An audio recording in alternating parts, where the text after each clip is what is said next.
Welcome to Big Bets on Campus, Sources Edition, presented by WinBet.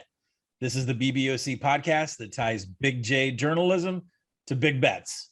My co-host, the award-winning, news-breaking, Action Network's own Brett McMurphy.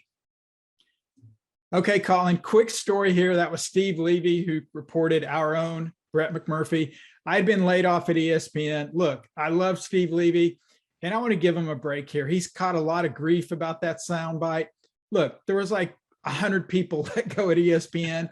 It was hard to keep track of who was still at the company, who wasn't. I actually saw him in Arizona a couple of years ago, and I went up to him and I go, Steve, man, I really appreciate you saying our own Brett McMurphy. I got so much publicity about that.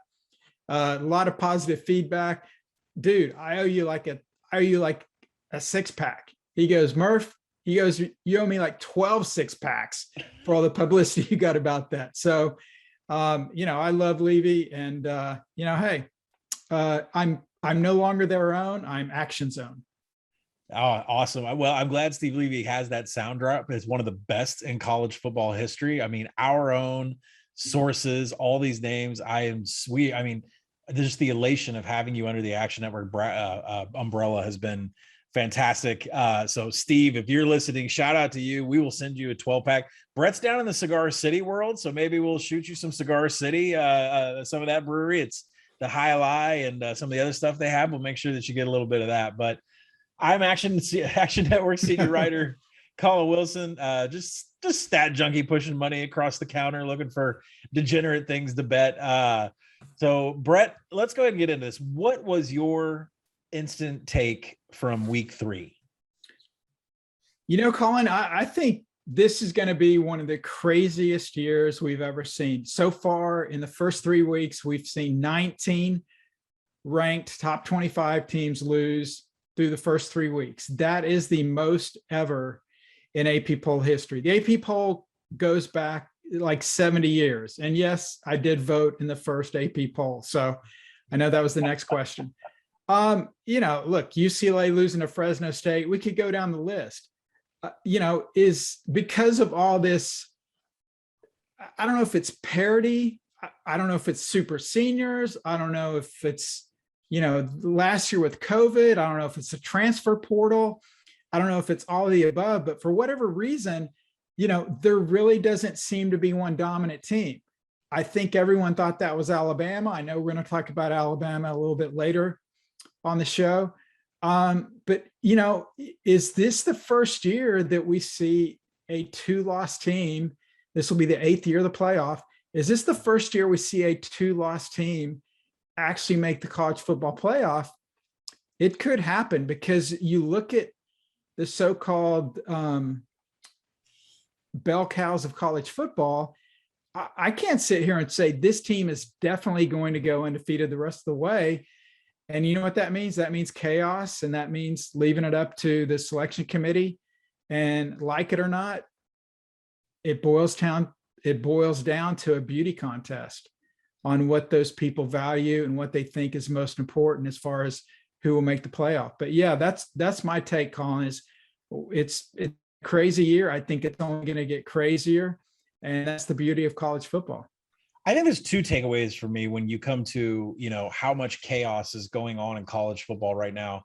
One is the whole road travel aspect. I said this last week and I bet it heavily, which was if you're a double-digit favorite going on the road, and this is the first time you've been on the road, it could be a shock to some of these kids' systems. And I think there is a psychological aspect. Now that is going to go away here in the next couple of weeks. Everybody's going to get their road game in with a hostile environment, whether that be UMass or that be the Swamp. But, everybody's going to get their taste of the road. And I think once they get that figured out, one of these things, I think, Brett, that's going on, you mentioned super senior depth is a huge deal. And I know that I talk a lot about the Razorbacks, but it's because it's a part of my life. But the biggest reason why Arkansas was never able to ever generate anything for years is because Chad Morris never recruited. The depth chart was never there. When players got hurt, things went down the tank. That's why we lost to Missouri, and they put a 50 burger on us at the end of last year because there was no linebacker depth. But now the depth is there, and it's starting to show out. So with some of these teams that are massively talented in depth and can fill holes, they're better suited to sustain injuries. And I think this year, the super senior,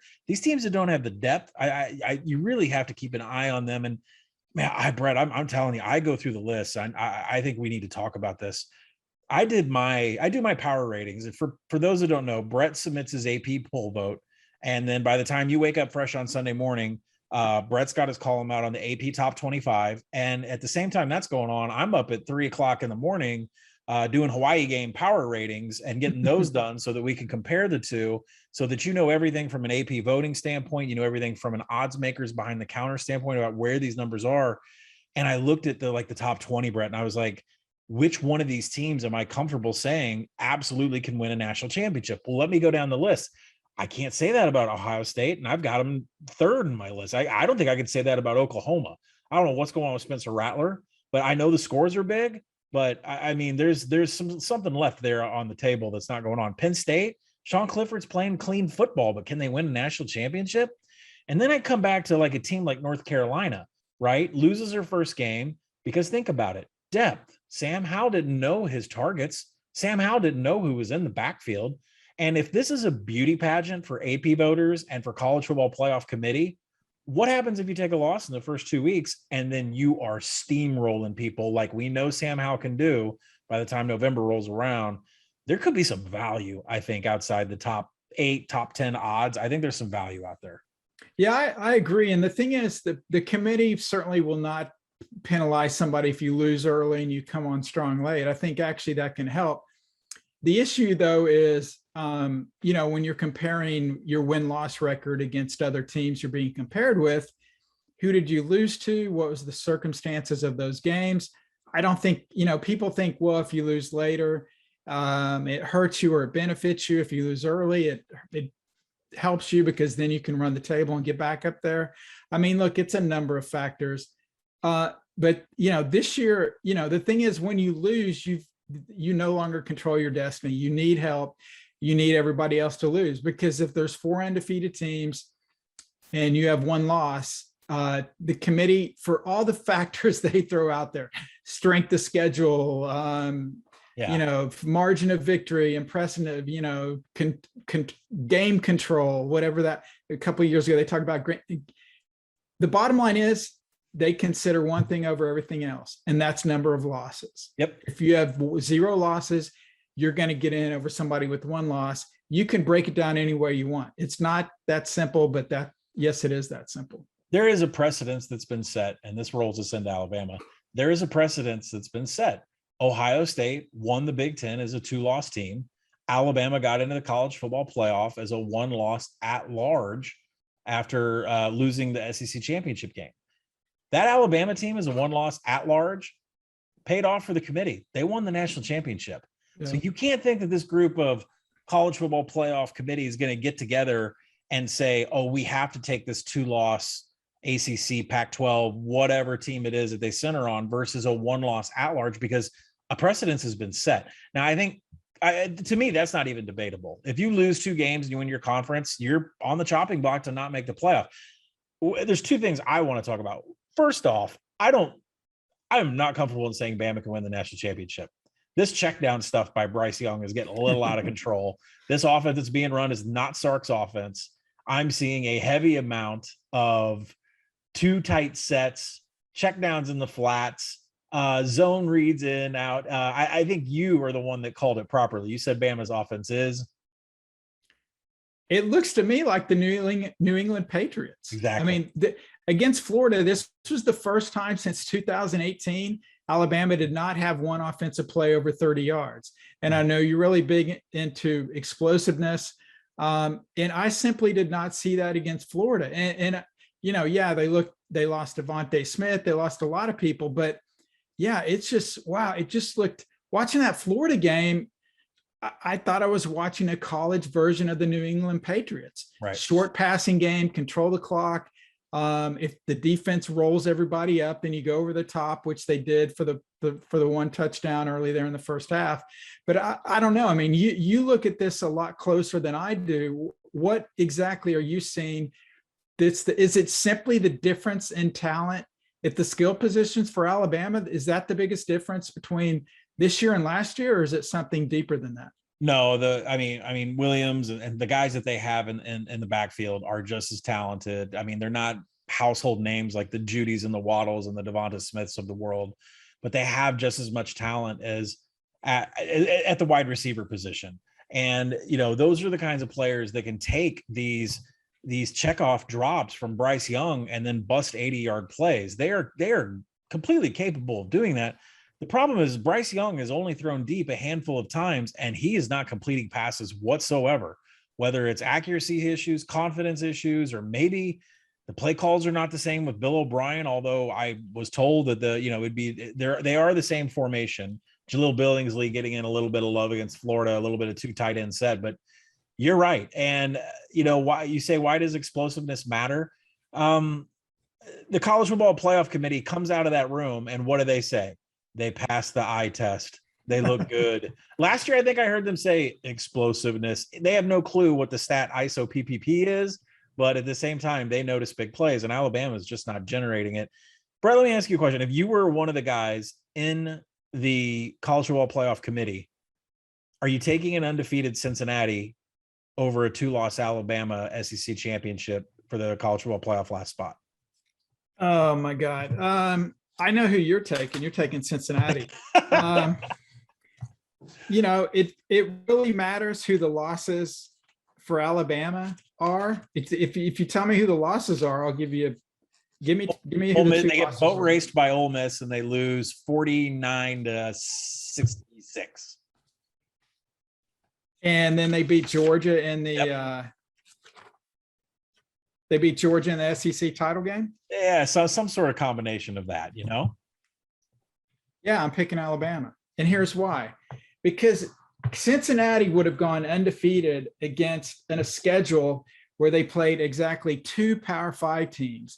Alabama would have played 10 Power 5 teams. That's a huge difference. Cincinnati right now is projected their 12-game schedule. They will have faced at the end of the year, as long as nothing crazy happens with their opponents, they will have played 4 teams that end up with the winning record. So you do the power ratings, you know this better than I do. There's a dozen teams minimum that would have gone undefeated with Cincinnati's schedule. And so that's why I think Cincinnati would be held out if they go 12-0, and you're comparing 13-0, and you're comparing them with a 11-2 Alabama that beats Georgia in the SEC title game. I don't necessarily, well, I do agree with it, but that's how don't shoot the messenger. But that's exactly what the College Football Playoff Committee will look at. And that's why they reward the Power 5 schools, because they play such a big difference of more quality Power 5 opponents in the regular season than the non-power leagues have the opportunity to do so. Yeah, I think this playoff shuffle is going to be quite amazing. And shame on you for saying Central Florida is not a Power 5 team. They won the Collie Matrix National Championship a couple of years ago. That's a big bullet point on the Cincinnati schedule. They just lost to Louisville, and so they screwed up my bold projections. I had them in the Fiesta. Now they've shuffled down to Gasparilla or somewhere. You really can't have a better Twitter night calling it like I did. I didn't bet the game because it's too unstable from a turnover perspective. And I kept tweeting out, I cannot believe there's only been 2 penalties and no turnovers in this game. And then boom, turnover, UCF, Louisville coming down to the wire. And immediately, just like that, there was the turnover. So tough teams to get your money behind. So last thing I want to talk about before we move on in this segment, Clemson's terrible. I mean, how do you really feel, Colin? Let's just get it out in the open. The offensive line cannot protect DJ Uiagalelei. But the thing that shocked me when I ran the numbers today and got all of the advanced stuff on them, 124th in explosive plays. I mean, what is going on with the backfield with Lynn J. Dixon? What is going on with the running backs? The timing, but between DJ and the rest of these receivers, I want to take NC State, but is this where, Clemson has to turn around and play their best and they prove us all wrong? There's a couple of teams like that. Like, is Ohio State going to make Akron a blood sacrifice this weekend? But the Clemson, I don't think Clemson is fixable. Georgia Tech, who lost to Northern Illinois, should not be recording safeties in your house. So, Clemson, I don't know if you have anything to add to that. I had to get that out of the way. What's the biggest game in the Big Ten this weekend? Speaking of conferences that aren't SEC. Well, real quick on Clemson, the thing that's working against them is that schedule. I mean, I talked about Cincinnati only playing 4 teams projected to have a winning record. Clemson may only play 3 or 4 teams with a winning record, and one of those was Georgia that they lost to. And oh, by the way, this is the 8th year of the college football playoff. Never in the previous 7 years has a team lost its opening game and made it in the college football playoff field. So keep that in mind. As far as the Big Ten, there is no game bigger in the Big Ten, BIG, than the battle between 2 unbeatens. That's right, Rutgers and Michigan. For the first time since 2006, where you're probably like in 3rd grade, Rutgers is playing in a game featuring 2 teams that are unbeaten 3 weeks into the season. This is a historic game for Greg Schiano. And oh, by the way, I know look at the caliber of competition. Michigan actually has been somewhat surprising so far this year, even with the loss of Ronnie Bell. Do you think that's something they can continue long-term, or is that basically more based on not too tough a schedule so far? Yeah, the schedule has been Cupcake City, directional schools, and whatnot. I think I just did box score review with a lot of our contributors, a lot of our guys that write some of the stories at Action Network. We get together on Mondays and talk about some of the box scores we saw in upcoming. And the thing that really caught my eye is Michigan is number 1 in the nation in havoc allowed. And if you're not familiar with that, that is on the offensive side of the ball. And that is tackles for loss, fumbles, interceptions. Michigan is number 1 in the nation offensively and havoc allowed. No one's been tackling behind the line of scrimmage. The interceptions, everything is the lowest percentage in the nation. That just shocks the hell out of me. At the same time, Michigan has a rush rate of 75% on their snaps. You're going to have to throw the ball at some point. But, the offensive line is playing max protect against these directional schools. It's going to be interesting because, believe it or not, number 2 in defensive havoc in the nation, Rutgers. That is shocking to me. So keep your eyes on Rutgers, Michigan this weekend. A game I power rate. I don't think I'm going to get involvement because I don't believe anything in Michigan yet. But Rutgers number 2 in defensive havoc, Michigan number 1 in offensive havoc allowed. Definitely a key spot for me to watch this weekend. Okay, let's move on to one of our favorite segments here. The Sources Speed Round. All right, so in this segment, I get to ask Brett as many questions as possible in a 60-second span. If I hear anything gambling-wise, if I hear anything that could help any of us get a wager down, get to the window, get some information to help us make a bet before maybe the mass public hears about it, then Brett has to explain himself when I throw a timeout. I'll call a timeout, throw a flag. Brett's got to tell me what it is that he's saying. Are you ready, Brett? Let's do it. All right. The clock starts now. BYU is 3-0. Would 12-0 BYU make the college football playoff? No. Okay. Then where do you project them playing in the postseason? The Fiesta Bowl against Cincinnati. That'd be fantastic. Can 12-0 Cincinnati make the college football playoff? No, not without chaos. 4 winning teams, 2 Power 5 opponents. Sorry. Nope, I'm calling timeout. Buzz. All right, you're going to have to explain yourself because with an Indiana and Notre Dame brand name on this schedule, I think that they have a better chance. Well, you're the voter, but you tell me why. So who would you put them above? If a 2-loss Alabama team that has wins over Miami, Florida, LSU, Auburn, etc., but they have 2 losses to Ole Miss, whoever else you want to throw in there. People get so enamored with being undefeated. I look at it is how many teams would go undefeated against that schedule. As far as Cincinnati, I think there's probably a dozen teams that could go undefeated against their schedule. Indiana I hate to say this, Indiana is not last year's Indiana. I don't know how they are in your power ratings. I think you mentioned the eye test earlier. You know what the eye test is? It's what I think. That's what the eye test is. What do I think? I think Indiana is a shell of the team it was last year. And Notre Dame, I know your power ratings have them a lot lower than they're currently ranked in the AP poll. Look, I would give Cincinnati a great deal of credit. Those are two huge road wins, but I don't think you can put a team in the playoff because they have two huge road wins against Power 5 opponents when the Power 5 schools that they're competing against for that playoff spot have 8, 9, or 10 Power 5 opponents. You're just like crushing my dream of Luke Fickell in Cincinnati drawing Ohio State in a semifinal playoff game. It would be such an amazing feat. Oh, and then by the way, Luke Fickell would get hired at Michigan as their head coach. That would be hilarious. I do think Cincinnati's got a better chance than Ohio State to get to the playoff for what that's worth. That is a statement. I should almost throw a flag and call a timeout on that. You think Cincinnati? They can't play defense. Oh, I mean, come on. Look, they squeaked out against Tulsa. I mean, you think they would have a huge rebound. Now, obviously, that doesn't mean they can't run the table. They can't fix things. There's some serious issues defensively with Ohio State. Maybe they get it corrected, but Penn State's not going away. Iowa's not going away. Michigan is a little bit different. I think they'll be competitive this year. I don't think it's a cakewalk for Ohio State.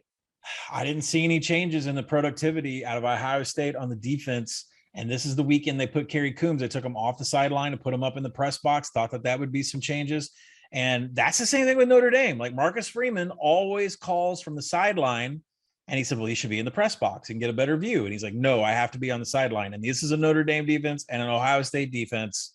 Whatever. Coombs up in the press box. I didn't see any difference with Tulsa. So we'll see how it goes. Right now, the way Penn State is playing clean football on the offensive side of the ball, that's the team. But this Cincinnati thing, just I'm not going to get rid of it until they actually lose a game. All right, let's put you back on the clock. Who is the dumpster fire team of the week? Florida State. And we may have to change the name of this question to the Florida State dumpster team of the week, because they are going to be the dumpster team of the week every week until they win a game. I'm calling clock again. Timeout. All right. I know that you didn't expect this here, but is Mike Norvell in trouble? Yes. I mean, okay. Short answer, yes. Look, you're in year 2. Here's the deal, and it's the same with every fan base. Clay Helton is example 1A. Once you lose a fan base, you can't get them back. And so basically, as an athletic director or president, you have two options. One is to defend the coach, give him all the support you can, back him up. But if the reality is, if he doesn't win 70% of the rest of the way, the fans are going to want him out. And if so, you're backing him, you're out there up front, then you know what? They'll say, well, we can get a new AD too. We don't have to have you around. I don't think that's necessarily fair. I just think that's how the reality is as far as college athletics these days. I think that happened with Clay Helton. Once you're on the quintessential hot seat, you're never off of it. If you win a game, everybody looks the other way. Okay, we won a game, move on to next week. As soon as something goes wrong, you lose a game, then everybody piles on. See, we need a new coach. This is what's wrong with the program. By the way, they're one of 9 winless teams. Florida State can be a proud member with the likes of UConn and UMass. That's where they are right now. Wow. All right. Clock back on. Wait, real quick, did you see what the Florida State woman tweeted last week? No. I put it on Twitter. Oh, basically, to summarize it, she encouraged all Florida State females not to have sex with Florida State football players anymore until they start playing better. And if they try to have sex with them, say, no, you guys aren't good enough, and instead to seek out a basketball player or an athlete that plays another sport. By the way, at the same time, the Florida State message boards, yes, we're talking about the Noles, they had their wish list of the next Florida State coach. Gus Malzahn 1, 2 was Hugh Freeze, 3 was Lane Kiffin, 4 was Art Briles, and 5 was anyone else. Breaking news, anyone else is the favorite at this point. Just, I mean, if this turns into more sex for the basketball team, I better get my son. Hey, yeah. I mean, they're always in the elite. This should help basketball recruiting. Yeah, by the way. I really, Leonard Hamilton's it's a good day for him. All right. I'm going to put the clock back on. The clock's broken at this point. The clock's broken. Let me ask you a question real quick. Who has the most unrealistic boosters in college football? Is it Florida State or Texas? Texas. Yeah. Texas. I mean, Florida State, you don't have to win a national championship, and they can be, if you can just, I don't know, like maybe win an ACC title, I think they'd be happy. Texas, it's national title or bust. Okay. Let's do one last question, wrap up this speed round. True or false, Billy Napier will be a head coach in the SEC? A couple of years ago, yes. Currently, no. Okay, the round's over, but I can't stop talking about this because that guy, he's your boy. I've never been so pissed off in my life. And for those of you that don't know, I had under 57. Everybody on the Action app was either able to get 57 with me or closed at 56 and a half. Louisiana Lafayette was just drumming Ohio. Poor Ohio. Solich, had to retire for medical reasons. They're trying to get it together with Kid Rourke at quarterback and Armani Rogers, but they couldn't get anything going. And Louisiana is up by 28. And with a minute and a half left, they put the backup quarterback in, ran tempo, went forward on fourth down at midfield, and they did everything they could to get another touchdown in to win by 35 with 20 seconds left on the board. That touchdown at the end also made total go over. It was uncalled for. It was unnecessary. And Billy Napier is just looking like a scrub over there, smiling, happy, got another bullet point for the resume. And you know what he said at halftime? I'm glad our Action Network social team clipped it. Scared money don't make money. What are you talking about at halftime?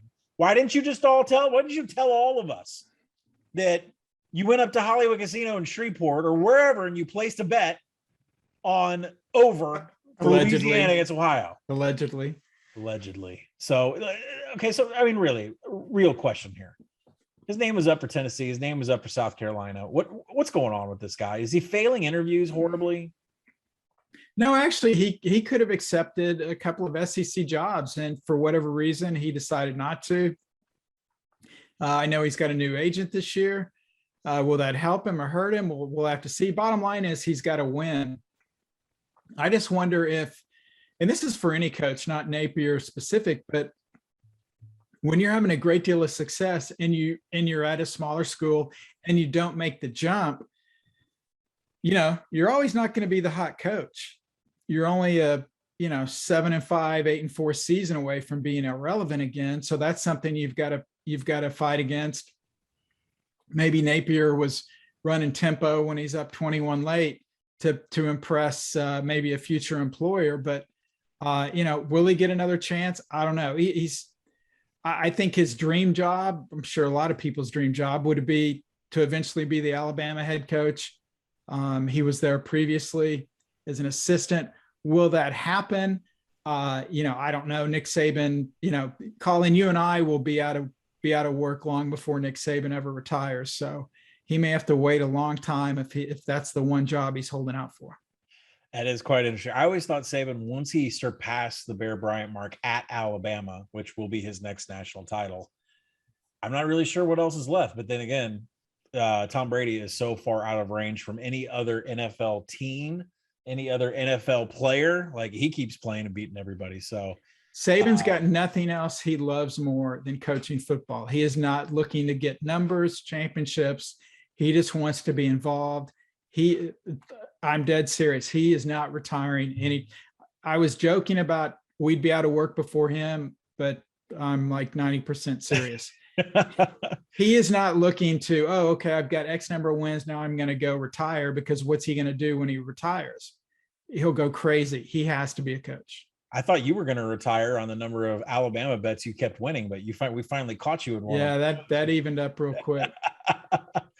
All right, let's go to the AP Top 25 versus the Action Network Top 25. One thing I want to point out, Auburn was 22nd. They fell down to 23rd. I actually bumped them a number of power rating points up. They played a very clean box score. They gave Penn State a heck of a game. Nothing. The only embarrassment in that entire game was Mike Bobo throwing a fade in the end zone as the critical play. That play is, I don't know how it's playing out down in Auburn Nation, but that's what lost the game. Bo Nix didn't lose the game. Tank Bigsby didn't lose the game. I don't know why you're not running Tank down there. It's mind blowing what that play call was. So I have a quick question for you.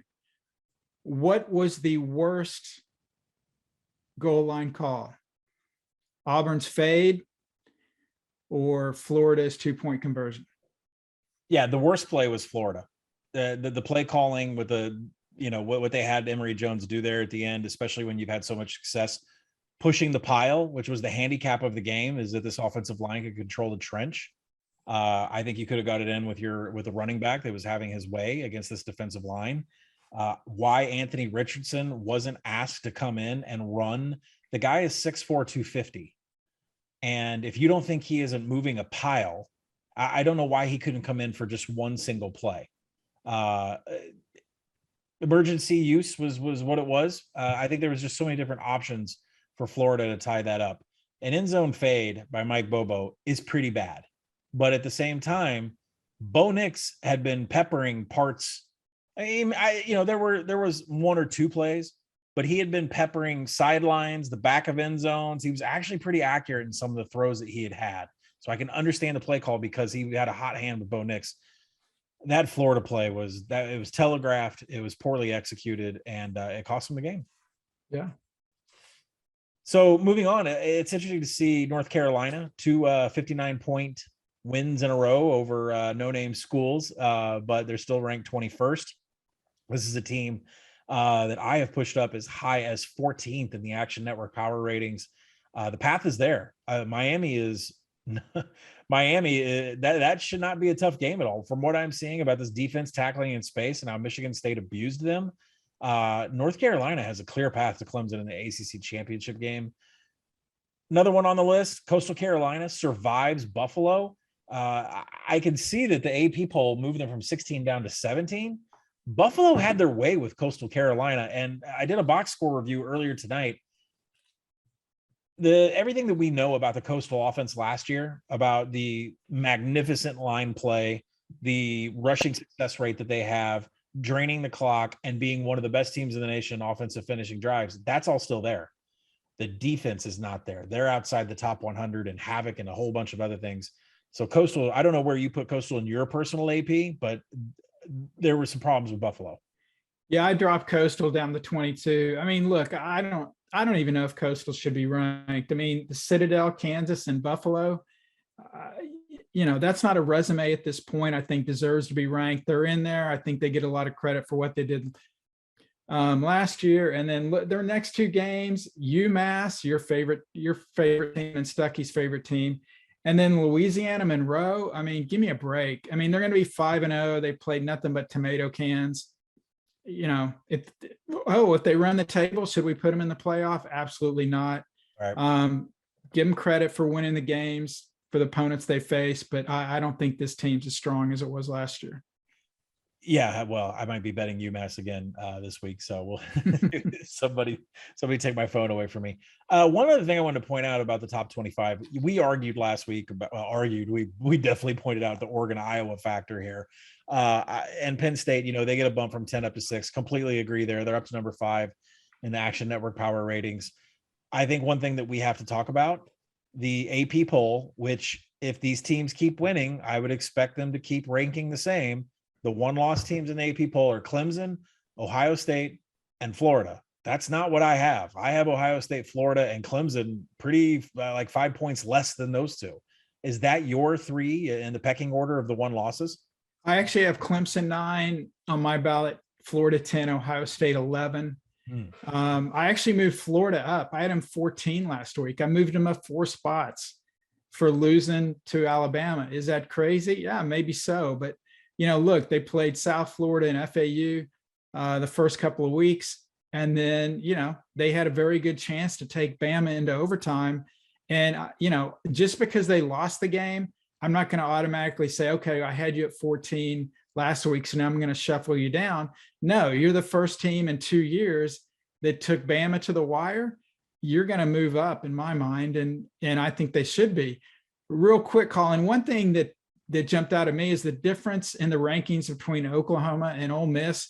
I know you can't just simply compare schedules and results and decide team A is better than team B, but boy, this one jumps out at you. You look at Oklahoma's game against Tulane, went down to the wire. Tulane recovers an onside kick. And then Ole Miss, Lane Kiffin could have scored 300 on Tulane if he wanted to. Yet the Sooners, again, based on preseason rankings, are 10 to 15 spots higher than Ole Miss. What's your power rate? What's your power ratings for an Ole Miss Oklahoma game right now? What would that be? On a neutral site, Oklahoma -4.5, and that 4.5. Okay, so I would think they should be much closer in the poll than they are right now. We'll have to find out. Ole Miss in 2 weeks, the epic game at Bama, 3:30 p.m. Eastern on CBS. So we'll find out if Kiffin can be the first coach in college football history that is an assistant of Nick Saban to actually defeat Saban. Well, I can tell you right now, one of those teams is in 5th gear, has more horsepower on their boat, and is not committing penalties every other play. And that team that I'm talking about is not Alabama. Right. You're right. All right. So that is the top 25 review. We are going to move into our segment, the Heisman Handicap. So Brett, we've had some odds change. I just wanted to point out a couple of them and then tell me your thought. Now, if you guys didn't know, Brett does vote for the Heisman, and I've been peppering his text messages the last couple of years, a couple of weeks before the vote to say, hey, tell me how this, who all is, what's the percentage of people that put it in early? Are they watching these championship games? What does this long shot have a shot? So a couple of things to point out. These odds are all by WinBet. Spencer Rattler is 10-1. He still has 0 big time throws, and now he has 5 turnover worthy plays. I can't explain what's going on with Spencer Rattler in his game. I can't see him winning the Heisman. OU makes the playoffs. Sure. He's in New York. Winning, it's just not there for me. Matt Corral +180. I mean, this betting line is crazy. Am I crazy? Like, I know there's no interceptions, no turnover worthy plays. He's got 1,000 yards passing, another 200 on the ground. But why would you bet Matt Corral +180 versus, say, Ole Miss at WinBet, which is 30-1 to win the SEC? What do you think about that one? Well, I think, if you liked Matt Corral before the season, you knew about him, you knew what he could do, so you would have got much better odds than you do now. And look, he's put up monster numbers.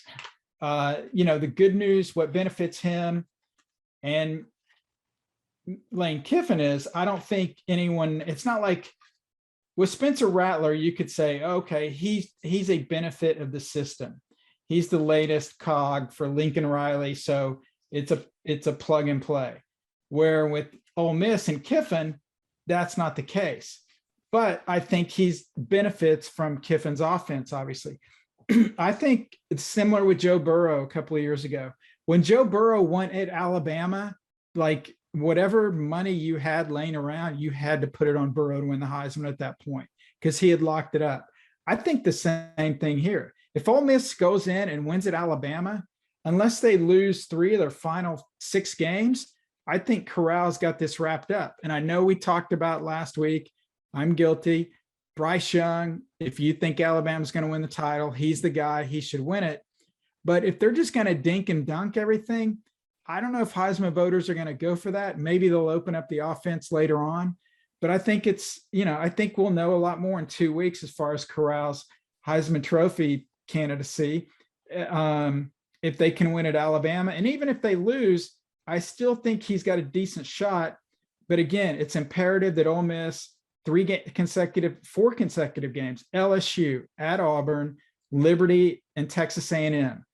At worst, they need to go 3-1 if they lose that Bama game for Corral to win the Heisman. I would be very surprised if a 9-3 a quarterback on a 9-3 team won the Heisman. Yeah, and I think the bar has been set by Lamar Jackson. You've got to have about 50 total TDs at a minimum to win the Heisman as a team that has 3 losses or more. So we'll see if Matt Corral can get there. But +180, I could not recommend that at this time. I mean, I think Ole Miss 30-1 to win the SEC is probably worth a lot more in value.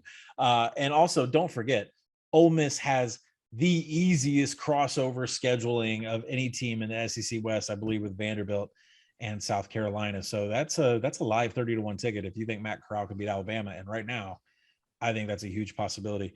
One name I want to throw out, Casey Thompson is now back on the board at 200-1. Texas, half their drives were explosive drives, but if you look a little bit farther into the box score, that was all Bijan Robinson. And I wonder if the reason why he's getting open so much was able to run over Rice is A, Rice is terrible, or B, Casey Thompson makes you respect the pass. We'll see how that works out if Thompson starts taking some deep passes. I'm going to throw a little shout out to Sean Clifford, now 80-1. He's playing clean games. He's on a Penn State team that can make the college football playoff. Can he win the Heisman? I'm not positive. Brett, do you have a simple yes or no, or in the top three if Sean Clifford puts up 75% of Matt Corral's stats but wins the Big Ten? Yes, because that means he would have wins at Wisconsin, home against Auburn, at Iowa, at Ohio State, a home win against Michigan, and a road win at Michigan State. Absolutely. He will guaranteed be in the top three if he puts up those numbers for 12-0 Penn State. Sean Clifford in the Heisman conversation 2021 comes at you pretty fast. Gino Toretto, move over. Oh yeah, get out of the way. Listen, there's no odds on Brennan Armstrong, but I have to point out he has 1,300 yards. That leads all quarterbacks right now, 11 TDs to 2 INTs. Hard to see a Virginia quarterback winning it. Desmond Ridder now 10-1 to make the top three. That's all I want. That's all I want, Brett. I don't need him to win the Heisman. I just want him top three. Just want the top. Sam Howell, 25-1, was at the top of this list preseason. Sam Howell is now at WinBet, 25-1 to make the top three. His path is in front of him. Miami, Notre Dame, Clemson. That's the big three games that he's got before the voting for the Heisman. To make the top three at 25-1, the more he gets familiar, I mean, 259-point games in a row, the more familiar he gets with his weapons. I think there's a lot of value if you can get to the WinBet number because they're the only ones offering top three for the Heisman. That is it's a crazy number on a guy that was one of the, odds on favorite beginning of the season. I mean, you're right, Clint. You're right, Colin, because what we talked about earlier, where, we think this could be one of the craziest years in college football history. We may not have any undefeated teams. If that happens and there's a lot of chaos. So somebody like a Sam Howell that was supposedly out of the Heisman running after week one could shuffle their way back into that. If there's a lot of teams losing and a lot of chaos in the rankings. And yeah, I mean, you make a great point about Sam Howell possibly having a shot to get back up there in the mix there. I love the WinBet prop of the top three. I mean, that's because the Heisman voters are a funky group, right? I mean, they got you have said that it has become so much more of the team than it is the actual player. So it that top three gives you the chance to kind of slip a good bet in there for any of the players where teams are not winning their conferences. All right, we're our final segment. We're going to go the playoff payoff. All right, so in this segment, we're going to talk about, the AP top four, Brett's top four, my top four in the Action Network power ratings. To give some odds out right now, Alabama is plus 180 to win the college football national championship. Georgia plus 220. Two SEC teams less than plus 250 to win the whole thing. That tells you the reflection that odds makers have on Oklahoma 7-1, Clemson 15-1. How's Ohio State 15-1? I don't even get that.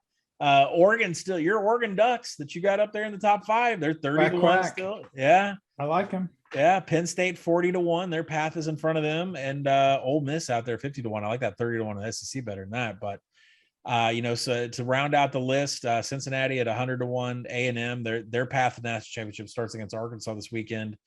They're at 80-1, and Iowa, as we said last week, still at 80-1. Brett, anything sticking out there? The value on Alabama plus 180. That I don't even know if they can win the SEC. I don't know if I'd take that number to win the SEC. Then certainly don't take them to win the national title. Yeah, I mean, it's funny. Things change week to week. After the Miami game, everyone's conceding Alabama's going to win the national title, and then now it's like, oh wow, Alabama's human. Georgia looks really, really good. I do think if we have 12-0 Alabama against 12-0 Georgia, the loser of that game, sorry, non-SEC fans, the loser of that game, I think makes the playoff. The SEC gets 2 playoff teams. And as bad as the Pac-12 is now, and yes, the Pac-12 right now smells like bad fish, with the exception of Oregon. And that win over Ohio State will carry so much weight that no matter how bad the Pac-12 is, if Oregon can take care of business, maybe even lose a game in conference play, but win the Pac-12 championship, I think Oregon will be in the college football playoff for the first time since the inaugural playoff in 2014. You know what's going to happen. Oregon's going to get to that Pac-12 championship game undefeated, and then the Pac-12 is going to piss down its leg, and UCLA or somebody from the South, could be Jackson Dart, we don't know, somebody from the South is going to end up beating Oregon. So it'll be BYU. I think BYU's clinched the Pac-12 South after opening with wins over Utah, Arizona, and Arizona State. Oh boy, that was a bet of the weekend for me with you and Stuck going against. Oh man, I don't want to get into that. Turnovers, right. Penalties, yada, yada, yada. Some home cooking refereeing going on too. I mean, easily at Arizona State was out of bounds when that spike came from Algiers. That was such a badly refereed game. Next subject. That's it. Everybody. Okay.